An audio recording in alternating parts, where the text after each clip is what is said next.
Welcome back to another CBB Talk with your boy Will Dingson. It's a different time than the usual episodes come out because it's a busy day. So your boy's cranking this one out 6:30. Let's hope we're gonna try to keep this one, shorter. Try to get around 20 minutes.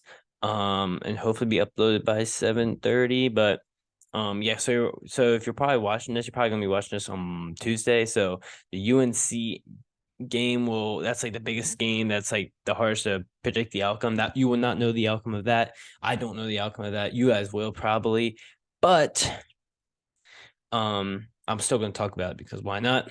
But let's just take a look at this. Amazing Saturday. Remember, we said there wasn't gonna be a lot of great games. It wasn't as good as the previous Saturday, but it failed to. It didn't fail. It met expectation and exceeded it, and it failed to disappoint.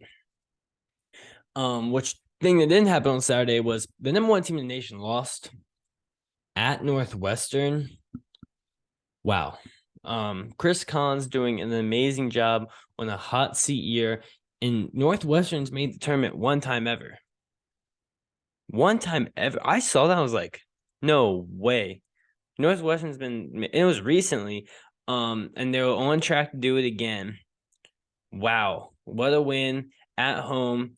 It's a game where you don't expect to win. I mean, I'm watching. I'm going in this game thinking, I'm assuming Purdue's going to win this one. I know it's a tough road environment. I wasn't sure how good Northwestern was, but they've proven that they are a tournament quality team. The Big Ten is such a jumble at the top, at the 3 through 8 stage. It's just a big jumble of average teams, and Northwestern could be on the top of that jumble and looking to be a tournament team. Of course, you still got a lot of games to play, but wow, good stuff from Northwestern, and now they're in my considerations for the top 25. They didn't get a vote there for the AP poll, or they got some votes for the AP poll as well. Purdue, I dropped to number 3 in the rankings, and I'm pretty sure they dropped to 3 as well in the AP poll. And our new number ones are both Alabama. I had jumped Alabama above Purdue because they're 12-0 in the SEC play. They have one bad loss in the last couple months, and it was to Oklahoma, where they got destroyed on the road. But different conference team, on the road, caught off guard. It happens. It happens to every team, and we see that now. But Alabama's rolling. They got a nice road win at Auburn, which is not an easy place to play. I don't think Auburn's that good of a team, but that's not an easy place to go in there and play the jungle. And it was close. They ended up winning by 8.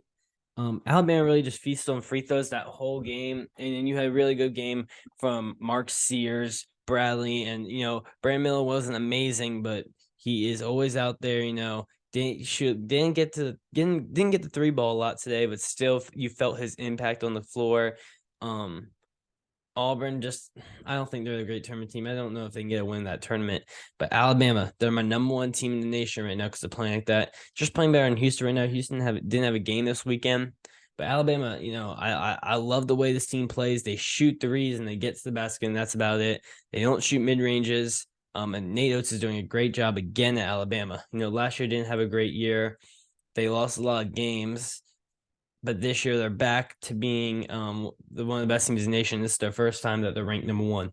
So shout out to Alabama. Shout out to the Crimson Tide. It's not just a football school, and I think everyone knows that now. They're not a football school. Alabama is an everything school. Xavier lost on Friday to Butler. I'm gonna be honest, didn't watch that one. I looked at the score. Sorry, I don't know why my mic wasn't all the way up.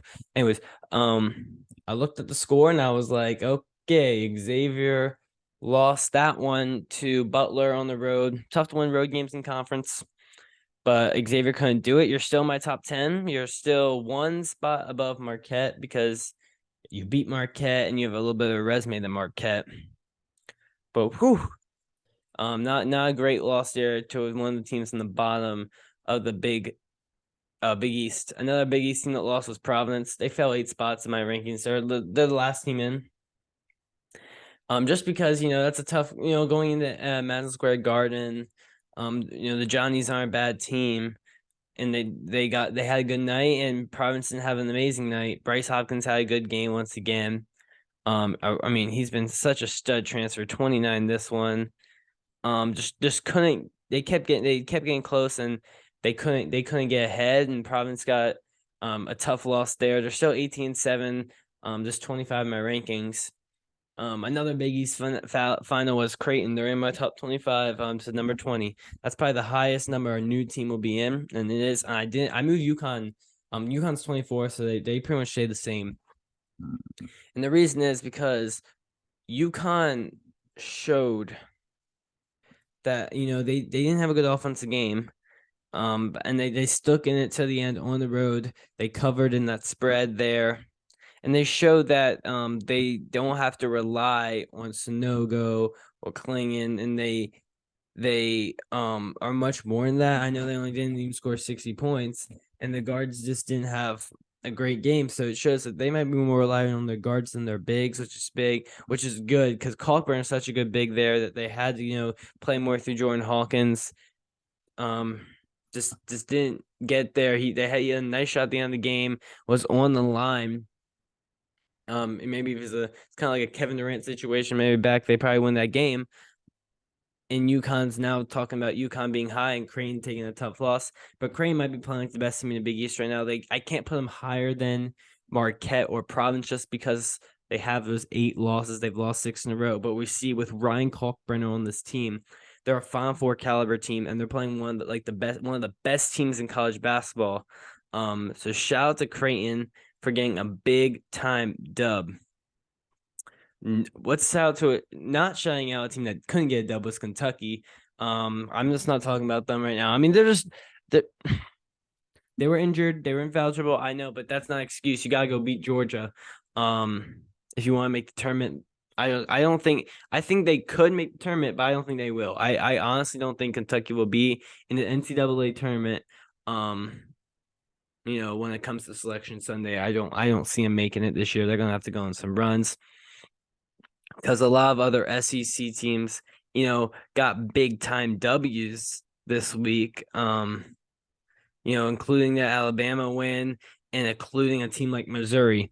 Tennessee did lose on a buzzer beater once again. 2 times in 1 week, back-to-back games. Tennessee lost on a buzzer beater. Not a game-winning shot, a buzzer beater. The clock hit 0 when the ball was in. This one was, a better shot, more unlucky. But guess what? Couldn't pull it out. Tennessee, it wasn't their offense this time that failed them. It was their defense. Missouri hit threes, which not a lot of teams are doing against Tennessee this year. And maybe is that the Tennessee being lucky throughout the year, or is it their defense is that good? I think it's a mixture of both. And Missouri hit threes tonight, and Tennessee's offense was finally really good. They started hitting more shots. They started playing together more as a team there. And Zakai Ziegler is really one of the main engines of this team. And he had a better one in this one than the last game he lost against Vanderbilt.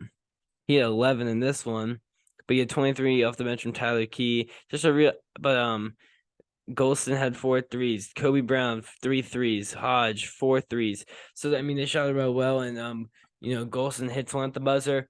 Big win for Missouri. You're just out of my top 25. You're the second team out. 19-6. Tennessee. I have them at 15th, but I could definitely see that going down. But you have to respect because they have such a good they have such a good resume. They have that win against Kansas, and they're looking like one of the better teams in the nation. Well, they were looking like one of the better teams in the nation, but now their defense is starting to play worse. In their offense, is so inconsistent. So can they get back to being that top team? I don't think they can get back to being a 1 seed at this rate. They have 6 losses and some not quad 1 or 2.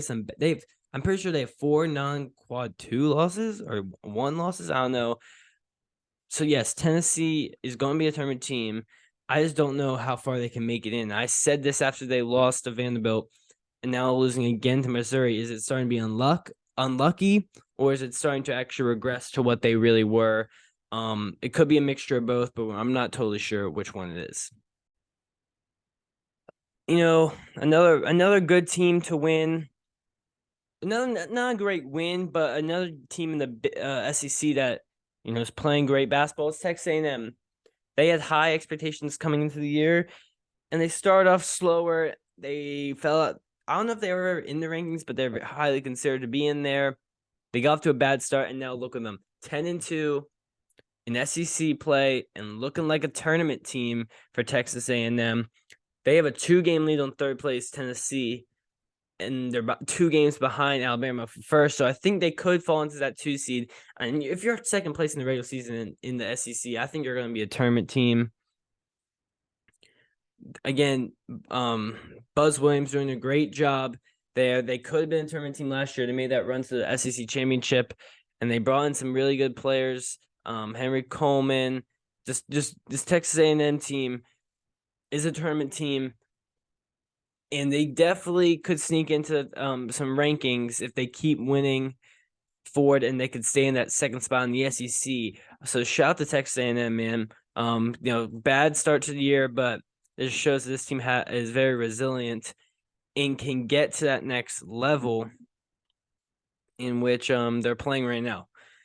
Let's talk about probably the biggest story of Saturday, the controversy between that Duke and Virginia game. So I'm going to try to be non-biased here because, as you guys know, I'm a Virginia fan. So watching that game, it's kind of just like, okay, win.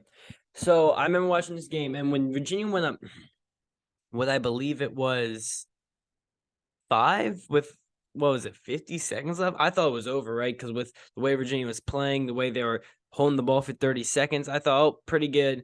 But, what a great play from Jacob Granson hitting the corner threes down the stretch. He was huge in that one. And we got the 2. Vanderplas misses a 3. They go down. And I can't remember who scores. Was it Whitehead, or were we up 3 and Whitehead hit 1? I can't remember what completely happened. So anyways, it was time. They get the ball, and I'm standing right by the TV, and I was wearing a hat. And when they called the foul, I threw my head, and I was like, I was pissed because, one, it looked like a foul live, but when you watch the replay, it really didn't even look like that bad of a foul. The ACC came out and said it was, but they called it on Ryan Dunn, which it didn't look like Ryan Dunn fouled. And I love the way Ryan Dunn's playing, by the way. He's really brought something to his team, a lob threat, real athletic, something that Virginia really doesn't have that often. I mean, only 2 points in this one, but it was a monster jam. He's a good defender. I mean, and he's only a freshman, so he has a lot of room to grow. So I think Beekman was probably the one who found him, and Beekman didn't have a good one in this one. That's why Virginia almost lost, because in the game against NC State, Beekman played really good. He was locking up, and Virginia knows how to take out your best player. And Flipkowski, 0 points, and he probably would have went to the line there, and probably hits one of them. He was 0-2 from the line that one, and the reason Virginia almost lost that game was because they were terrible from the line in this one. I think they were under 50. Yeah, they were under 50% from the line, so did not play good. And Duke shot bad from the line too. They were under 50%. So it was just a bad night from the. Oh no, they weren't under 50%. I was looking at 3-point. Virginia was under 50%. Duke was pretty good. Ryan Young went 6 for 6 on the line, which helped them. Flipkowski was over 2 from the line. He probably hit some. So yes, you can't overturn. They probably thought it wasn't a foul. And they were like, okay, let's just say it's after the buzzer, right? Because that's what I would assume. But we got lucky. Virginia got lucky to win this game. Duke got unlucky. If Coach K's on the floor, or if that's in Cameron, we know what's happening. We know Coach K, if he's on that, or if he's on the sideline, that shit ain't happening. That is not happening to Duke. But too bad he's not there. Virginia gets the win. We got lucky. Duke misses a quad 1 opportunity. And I don't hate to be that guy, but you still had overtime. You still could have won the game. I know you didn't have Roach for most of it. And Flipkowski was a non-factor, and 11 minutes from Lively in this one, because Virginia plays small and Lively can't really guard the perimeter. But it was good to see Whitehead back. Granderson played good off the bench, which was big. And, Jeremy Roach was really good in that first half. Got into foul trouble, didn't play well. And Armin Franklin steps up again. I was saying how he was playing down. He wasn't playing well, like one of our best players. And he showed in this one that he still has that guy already big time corner three in this one to win, to help us win this game. Virginia escapes. You're number 9 in my rankings, 7th in the AP poll. And shout out to Virginia. The ACC is still looking really good. UNC won the game. I'm not even people won't be like UNC. What a good win. Man, Clemson sucks, bro. They're overrated. They're not a tournament team. I know they're second place in ACC. I don't care, dude. They're not a good team. You won the game at home against an inferior team, and now they're gonna play Miami tonight. We're gonna see how they are. They're favorites by like 5 points this one. You're probably watching this after this result of this one, so I'm gonna say that Miami wins. Let's see if UNC can prove me wrong. I think Miami's gonna win this game. I got 17th in my rankings, and NC State's 23, and Pitt's the first team out. I love this Pitt team, how they're playing right now. Jeff Capel, ACC Coach of the Year. Not guaranteed, but looking likely for him. Really, the last major conference we got to talk about is that Big 12. I mean, we had Illinois beat Rutgers. The Big 10's just such a shit. Illinois, in there. But the Big 12 had some really good results on Saturday, which they always do. And the biggest story is Oklahoma State. They have turned a season where they were probably not looking like a tournament team into a season where they are, with a win over Iowa State on the road with I can never remember people's names. That's why I'm always bad with oh my god with Sisse. Mamu Sisse is what's his name? Now I got Musa Sisse. They've lost one game. They've lost one in Big 12 play at Kansas by 2. So this Oklahoma State team was missing their best player. Not best player, but maybe most impactful player. And with them, they're one of the best teams in the Big 12. They're playing like it. This team was not a tournament team last year because they couldn't have been. And now they're looking like a tournament team. They're just outside. And they might be better than TCU. I know TCU doesn't have Mike Miles, and they need Mike Miles bad because they are on the losing streak right now. And Baylor's playing like one of the best teams in college basketball. I mean, the 3 top teams in the Big 12 are easily Texas, Kansas, and Baylor, right? I don't think that's even a discussion. Texas won by 34. Kansas won by 23. Baylor got a 4-point win on the road. Kansas won by 23 at Oklahoma. Oklahoma's not good. Texas is really good. Kansas is really good, and Baylor's really good. Kansas State took a loss at Texas Tech. I don't think Kansas State is on that same level as them 3. But I think they're a level above Iowa State and TCU and Oklahoma State. And West Virginia, I don't think is good. I don't think they're a tournament team. So I think I think Oklahoma State will be that 7th. And TCU should still be a tournament team. They just need Mike Miles back. They dropped down my top 25. And I know you can say, oh, it's because Mike Miles isn't playing, so why are you hurting them? You're still losing games. At home, you still lost, which you need to get home wins there. Shout out to FAU, San Diego State, teams I haven't mentioned. Indiana wins. Trace Jackson-Davis, Jalen Hood-Schifino. What a great duos. I've not talked a lot about Jalen Hood-Schifino. I love him. One of my favorite freshmen, personally, the way he plays.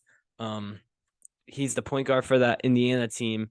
And you don't usually see freshmen come out here and play for Indiana and play that good, but he's been doing that, and I really love to see that. The Super Bowl, before I'm going to the games for these next 2 days, the Super Bowl, people can complain about the controversy foul, but even James Bradbury kind of admitted it was a flag. And as a guy that was rooting for Kansas City, I wasn't happy. I really wish the game wasn't decided, but I would have rather Kansas City kick the field goal, Eagles go down, either force overtime, Kansas City wins, or they just don't get in field goal range, so there's no complaint. But at the end of the day, Mahomes put him a masterclass in the second half, didn't make one mistake. I know he didn't have the flashy passing yards, and Hurts probably played better than him, but Hurts had the turnover. Mahomes made pretty much no mistakes the whole game, and he was clearly hobbled in that one. So it was a real good game, though. So shout out to the Eagles, played really well, and shout out to the Chiefs for getting that second Super Bowl in the last 4 years? I can't remember. 4 years. Again, on Monday, Miami, North Carolina. I already told you my prediction, that one. And then Texas at Texas Tech. I'm expecting a W, Texas, but Texas Tech just got to win on the road. But I was just saying how good Texas is, and I was just saying how good Baylor is. They play also against West Virginia. Expect Texas and West Virginia to win. I would be more surprised if Baylor lost at home to a West Virginia team that's poop. Tuesday always brings some good matchups like Creighton Providence, 7:00 tip. That's a great one. Creighton playing like one of the best teams in the nation, but gotta go on the road at Providence, who's coming off a loss on the road, so they can come back, get a home win. Bryce Hopkins looking like one of the best transfers in the country, going against a red-hot Creighton team. That's a real good one. Illinois at Penn State. Illinois just keep winning games. Penn State fighting for their life at this rate. State goes at Syracuse. I'm sorry, NC State. I always wonder this. So if you live in Michigan and you just say state, you're talking about Michigan State? Or is because in North Carolina, if you just say state, everyone knows you're talking about NC State. So I always wonder that, like in every state, when you go, if you're in Florida and you go, yeah, I go to state. Florida State? I don't know. I always wonder that. I just said state, now I just thought that. Anyways, sorry. Missouri goes at Auburn. Auburn, let's try to win this one. Stop falling. Missouri can get another road win. I think that will put them in the tournament. That'll be their 20th win of the year. Missouri's doing a great job this year. Kansas at Oklahoma State. That's a good one. That's a real good one. Shit, dude, that's a really good one because Oklahoma State lost by 2 on the road at Kansas. Oklahoma State's playing really good recently. Kansas playing really good recently. That's a really good one. Kansas is 2-point favorites there. Kansas State at Oklahoma, that's a pick 'em. Let's hopefully Kansas State won't regress, but I could see him doing that. That's all for Monday and Tuesday. Thanks for watching. Sorry it came out later, but I was busy. Hope you guys have a good Valentine's Day, and